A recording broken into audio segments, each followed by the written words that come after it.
এই আদ্দিন হাসপাতাল নিয়ে তো নানা রকম আসলে আমরা এর আগে অভিযোগ শুনেছি, নানা রকম ঘটনা আমরা শুনেছি। আমরা জানি যে সেখানে আসলে চিকিৎসা না একেবারেই নিম্ন আয়ের যারা বা প্রসূতি মা এবং নবজাতক শিশুদের সেখানে আসলে চিকিৎসা নেওয়া হয় এবং খুবই কম টাকায়, যার জন্য নিম্ন আয়ের যে মানুষগুলো রয়েছে তারাই আসলে সেখানে চিকিৎসা সেবা নেওয়ার জন্য যান, কারণ অন্য হাসপাতালে তাদের পক্ষে সম্ভব হয় না। কিন্তু সেখানে এই যে এত অবহেলার মধ্যে আসলে মানুষদের সেখানে চিকিৎসা দেয়া হয়, তারা তো শুরুই করেছিলেন যে এই শ্রেণীর বিশেষ করে মাদের তারা হচ্ছে এই চিকিৎসাটা দেবেন, এই ধরনের একটা তাদের আমরা কি বলবো আদর্শিক জায়গা থেকে তারা আসলে এটি শুরু করেছেন যে ওই ধরনের চিকিৎসা সেবা তারা দেবেন, এবং সেটি তারা একসময় সাকসেসও হয়েছেন। কারণ প্রসূতি মাদের সেবা দেওয়ার ক্ষেত্রে আদ্দিন হাসপাতালের বেশ মাঝখানে অনেক সুনামও অর্জন করেছে। সেই জায়গায় যখন এই শ্রেণীর মানুষেরই হচ্ছে বাচ্চাদের মারা যেতে দেখা যায়, তাহলে আসলে তাদের সেবা বা তাদের আদর্শিক জায়গাটা কি প্রশ্নবিদ্ধ হয় না? দেখেন, আদ্দিন হাসপাতালের বিরুদ্ধে কিন্তু অভিযোগগুলো অনেক পুরনো। আমি 1999 সালের একটা ঘটনা আমার মনে পড়ে যতদূর। একটা অনুসন্ধানী প্রতিবেদন, আমি তখন মানবজমিনে চাকরি করি। মানবজমিন থেকেই সেই অনুসন্ধানী প্রতিবেদনটা করা হয়েছিল। একটা শিশুকে সেখানে 7 ঘন্টা জীবিত একটা শিশুকে মৃত মনে করে ফেলে রাখা হয়েছিল। সো আপনার তখনও কিন্তু সেই ঘটনার কোনো তদন্ত হয় নাই বা সেগুলোর কোনো বিচার দেখিনি আমরা। তো গরিব মানুষ, তাদের যাওয়ার জায়গা কম, আমাদের চিকিৎসা ব্যবস্থা ব্যয়বহুল। স্বাভাবিক কারণেই এ ধরনের হাসপাতাল যখন খুব কম টাকায় চিকিৎসা সেবা অফার করে তখন মানুষ আকৃষ্ট হয় এবং সেখানে যায়। কিন্তু এটার মধ্যে যে ফাঁকি আছে, কম টাকায় তারা কিভাবে আসলে চিকিৎসাটা দিচ্ছে, সেটা যথাযথভাবে দিচ্ছে কিনা, নাকি এটা নেহায়েতই ব্যবসায়িক উদ্দেশ্যে তারা এটা করছে, এগুলো দেখার দায়িত্ব হচ্ছে আমাদের ডিজিএইচএস, আমরা একটা যাদের কথা বললাম, যে আসলে সেখানে একটা হাসপাতালের যে আদর্শ পরিবেশ সেটা আছে কিনা। এখন তো দেখা যাচ্ছে যে শুধু হাসপাতাল কেন, সেটা এখানে মানে আরও অনেক কিছুই আসলে, চিকিৎসা সেবা তো অবশ্যই এখানে প্রশ্নবিদ্ধ।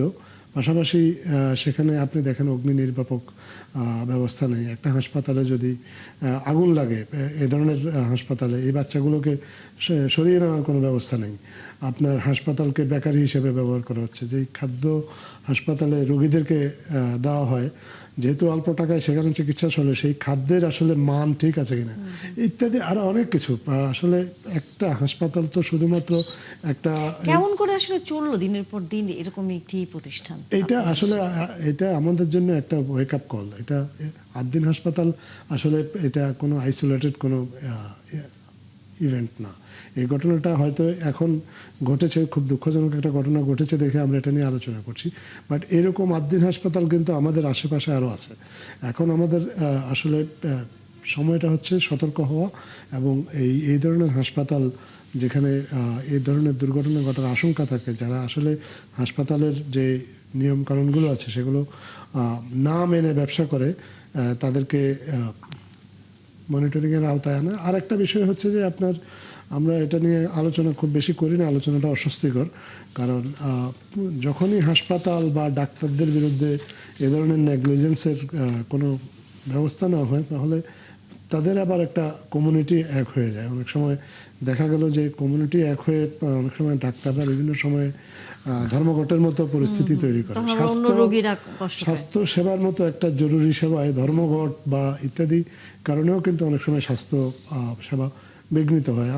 আমরা এই যে হামের কথা বলছি, হামেও কিন্তু অনেক শিশু মারা যাচ্ছে। এবং আপনি জানেন যে গত বছর স্বাস্থ্যকর্মীরা একটা সময়ে আপনার ধর্মঘটে গিয়েছিল, এবং সেই সময়ে তারা ধর্মঘটে গিয়ে তারা ঠিকঠাক মতো তারা টিকা দিয়েছিলেন কিনা এই বিষয়টা কিন্তু আসলে তদন্ত করা দরকার। যে তারা এই স্বাস্থ্যকর্মীদের এই অবহেলার কারণে আমাদের টিকার কোনো ফলস রিপোর্টিং হয়েছিল কিনা, বা আদৌ সেই সময়ে টিকা থাকা সত্ত্বেও শিশুরা টিকা পেয়েছিল কিনা, এগুলো ভালো মতো তদন্ত করা দরকার। কারণ আমাদের শিশুদের জীবন বাঁচানোর দায়িত্ব আসলে শুধু আমাদের সরকারের একা না, আমাদের সবার।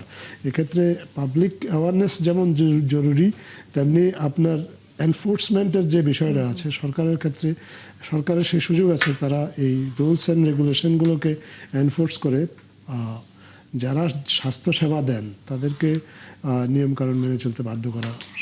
হেলাল, আমরা কি সামনের দিনগুলোতে দেখবো যে আপনারা এ বিষয়ে আরো সতর্ক এবং কঠোর অবস্থানে যাবেন? শুনেন, আমি ব্যক্তিগতভাবে মনে করি সরকার যতই সতর্ক হোক, যিনি মাঠে আছেন তিনি যদি অনৈতিক হন, যেমন আদ্দিন হসপিটালের কথা আমাদের ওই যে রিপোর্টার বলছেন না, আমি ওইখানে থাকি, ওটা তো রাস্তা ধরে একটা গলিপথ, ওই গলি দিয়ে আমি অনেক আগের থেকে আমি 90, 91, 92 সাল থেকে ওই পথে যাইতাম, ভয় লাগতো যাতে পুলিশ ছিনতাইকারী মানতে থাকতে পারে। ওইখানে আজটা হসপিটাল হলো, এখন তো মেডিকেল কলেজ হয়েছে ওখানে। ওইটা একটা গলিপথ, এই আপনার মগবাজারের ঢুকে ওই পাশে সেঞ্চুরি টাওয়ার, আমি যেখানে থেকে ওইখান থেকে বের হয়েছে, দুটো রিক্সা পাশাপাশি যেতে পারে না, বুঝছেন। শুধু ওদের হসপিটালের সামনে ওরা জোর করে একটু সিটি কর্পোরেশন জায়গা দখলকে একটু বড় করছে, ওই 13-14 ফিট যেটা বললো, সব জায়গায় 13-14 ফিট নেই। ওইখানে দুটো রিক্সা পাশাপাশি ক্রস করতে, ওইখানে এত বড় ইনফ্রাস্ট্রাকচার, শুধু হসপিটাল আগে ছোট ছিল, এখন তো বিশাল। ওই পাশে মেডিকেল কলেজ, আরো অনেক কিছু কিছু করেছে। এই যে এই লাইসেন্সটা, ওইখানে তো হসপিটাল করার কথা না তো, এটা একটা আবাসিক এলাকা, ফুললি আবাসিক এলাকা। ওই এলাকাটা দেখেন সব আবাসিক এলাকা, ওইখানে একটা মেডিকেল কলেজ দিয়ে বসে আছে, মেডিকেল হসপিটাল। কারণ কি, ওই যে কম টাকায় চিকিৎসা হয়, আগে বাচ্চা হওয়াতে 5,000 টাকা, এখন 10,000 টাকা। আর ওই যে আপনার অ্যাম্বুলেন্স ভাড়া 800 টাকায় সারা বাংলাদেশে লিখতো এইভাবে। কিন্তু এই 8 দিনের থেকেও আরো হসপিটাল আছে যেগুলো আমরা আলোচনায় আনছি, যেহেতু ঘটনাগুলো সামনে আসেনি, হাজত ভাই যেটা বললেন, এরকম অবস্থা প্রচুর। সুতরাং আমি মনে করি আপনি সরকার তো সতর্ক হতেই হবে, সরকার ইট ইজ ডিউটি আর রেসপন্সিবিলিটি।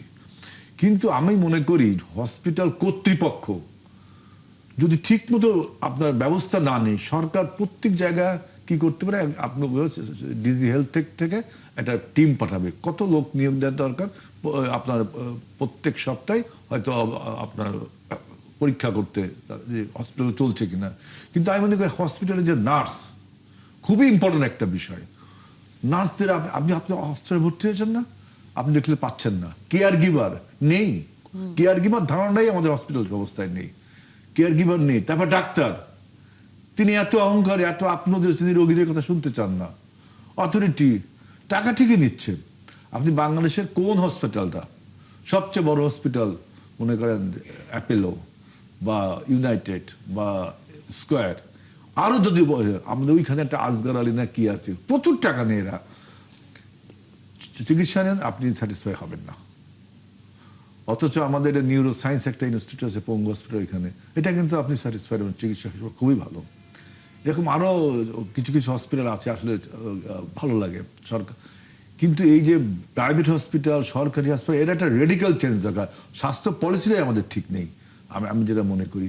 এডুকেশন, এই যে আমরা যারা মেডিকেল এডুকেটেড হই, প্রপারলি এডুকেটেড হচ্ছে কিনা, তাই না?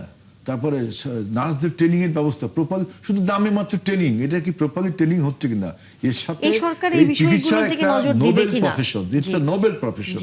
এই প্রফেশনের নোবেল প্রফেশনকে টিকে রাখতে গেলে এই প্রফেশনের সাথে জড়িত তাদেরও কিন্তু নৈতিকভাবে উন্নত হতে হবে। শুধু আপনি হাতে লাঠি ডান্ডা মেরে মানুষকে ঠান্ডা আপনি কি করতে পারেন না। কিন্তু যে প্রশ্নটি আমার আপনার কাছে, যে এই সরকার, আমরা তো আপনারা বুঝে যাচ্ছে যে সমস্যাগুলো বুঝতে পারছেন, এখন সামনের দিনগুলোতে এই সমস্যাটা সমাধানে এভাবে স্বাস্থ্যকর্মীদের আপনারা গড়ে তুলবেন। দেখেন, আমরা এই যে এই 1 লাখ নারী কর্মী নিয়োগ দিব স্বাস্থ্য কেয়ার গিভার হিসাবে, দিচ্ছে এখন অলরেডি। তারপরে যে স্বাস্থ্য বীমা তৈরি করছি, স্বাস্থ্য খাতে ব্যয় বাড়াচ্ছি, ডাক্তারদের প্রশিক্ষণ, নার্সদের প্রশিক্ষণ, সবই কিছু করবো। যিনি প্রশিক্ষণ নিবেন, যিনি এই কাজটা মাঠে যায় করবেন, তিনি যদি মেন্টালি অনৈতিক হয়ে যায়, আপনি আমাকে রাজনীতি করতে পাঠিয়েছেন, কত সুন্দর কথা বলছেন, আমাকে কত টাকা দিচ্ছেন, কত কিছু দিচ্ছেন, কিন্তু আপনি মাঠে যায় করছেন অনৈতিক কাজ। এই প্রত্যেকটা ডাক্তার, নার্স, অথরিটি, এদের আগে নৈতিকভাবে এবং সরকারের এই জন্য সতর্ক আপনার পর্যবেক্ষণ তো থাকবেই। আমরা এবারে যে হেলথ কার্ড চালু করব, সবকিছু আধুনিক যত ব্যবস্থা আছে সবকিছু চালু আমাদের এই আস্তে আস্তে আপনারা দেখবেন। কিন্তু যেই ব্যক্তিটা এটা মাঠে থাকবেন, তিনি যদি এইটাকে ওন না করেন, যদি সকল আধুনিক ব্যবস্থা আপনারা করবেন, সাধারণ মানুষকে সেই আধুনিক সেবা দেবার জন্য স্বাস্থ্য খাতের পরিবর্তন করবেন, সেই জায়গায় আমরা আনন্দিত হতে পারবো নিশ্চয়ই, যদি না ডক্টর আবু জামিল ফয়সাল এরকম ঘটনার বিচার আসলে দৃষ্টান্তমূলক না হয়। দৃষ্টান্তমূলক বিচার তো অবশ্যই হতে হবে, এবং একবার যদি দৃষ্টান্তমূলক বিচার করা যায় তাহলে অন্যরাও এর থেকে ভয় পাবে এবং অন্যরা তার সঠিক কাজগুলো করার চেষ্টা করবে। এখানে সরকারের দায় দায়িত্ব অনেক, এবং কর্তৃপক্ষ, যে কোনো হাসপাতালের কর্তৃপক্ষ, তাদের দায় দায়িত্ব অনেক। কিন্তু পাশাপাশি আমরা জনগণ হিসাবেও আমাদের এই সব বিষয়ে মাঝে মাঝে মানে দেখানো উচিত, কথা বলা উচিত। মানে আমরা যদি, যারা নাকি ভোক্তা, আমরা যারা নাকি সেবা নিতে যাচ্ছি, আমরা যদি সেবা ঠিক মতে না পাই এবং সেবার মান যদি এইরকম হয় যে উপরে ছাদে বেকারি, নিচে হলো আইসিইউ, তা সেইখানে আমাদেরও আওয়াজ তুলতে হবে। মানে সাধারণ জনগণের সম্পৃক্ততা বাড়াইতে হবে এই স্বাস্থ্য ব্যবস্থাপনায়। স্বাস্থ্য ব্যবস্থাপনায় শুধু সরকারের উপর ছেড়ে দিলে হবে না।